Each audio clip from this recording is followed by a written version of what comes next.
തെക്കൻ ലെബനനിലെ ദേവാലയത്തിനും സ്കൂളിനും നേരെ ആക്രമണം നടത്തി തീവ്രവാദ സംഘടനയായ ഹിസ്ബുള്ള.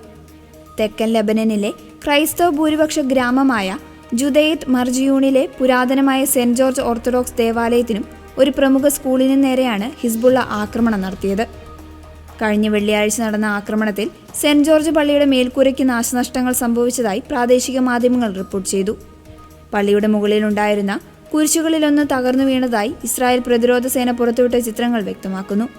ദേവാലയത്തിനു പുറമെ പ്രദേശത്തെ സേക്രഡ് ഹാർട്ട് സെക്കൻഡറി സ്കൂൾ സമുച്ചയത്തിലും റോക്കറ്റുകൾ പതിച്ചതായി MTTV ലെബനൻ റിപ്പോർട്ട് ചെയ്തു. ജനവാസ മേഖലകളിൽ റോക്കറ്റുകൾ പതിച്ചതോടെ ഗ്രാമവാസികൾ കടുത്ത ഭീതിയിലാണ്. സാധാരണ ജനങ്ങളെയും ആരാധനാലയങ്ങളെയും യുദ്ധത്തിന്റെ ഭാഗമാക്കരുതെന്ന് പ്രദേശവാസികൾ ഇരുവിഭാഗത്തോടും ആവശ്യപ്പെട്ടു. ആക്രമണം നടന്ന സമയത്ത് തങ്ങളുടെ സൈന്യം ആ പ്രദേശത്തുണ്ടായിരുന്നില്ല എന്നും ഹിസ്ബുള്ളയുടെ മിസൈലുകൾ ലക്ഷ്യം തെറ്റി ഗ്രാമത്തിൽ പതിക്കുകയായിരുന്നുവെന്നും IDF അവകാശപ്പെട്ടു. ഇസ്രായേലിന്റെ പ്രത്യേക പ്രതിനിധി ജോർജ് ദീക് സംഭവത്തെ അപലപിച്ചു. ഹിസ്ബുള്ളയുടെ യുദ്ധം ലെബനനിലെ സ്വന്തം ക്രൈസ്തവ സമൂഹത്തെ പോലും അപകടത്തിലാക്കുന്നു എന്നതിന്റെ തെളിവാണിതെന്ന് അദ്ദേഹം പറഞ്ഞു.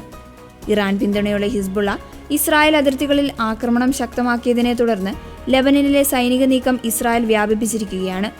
ഇതിനിടയിലാണ് നിഷ്പക്ഷമായി നിൽക്കുന്ന ക്രൈസ്തവ ഗ്രാമങ്ങൾക്കു നേരെ റോക്കറ്റ് ആക്രമണം ഉണ്ടായിരിക്കുന്നത്.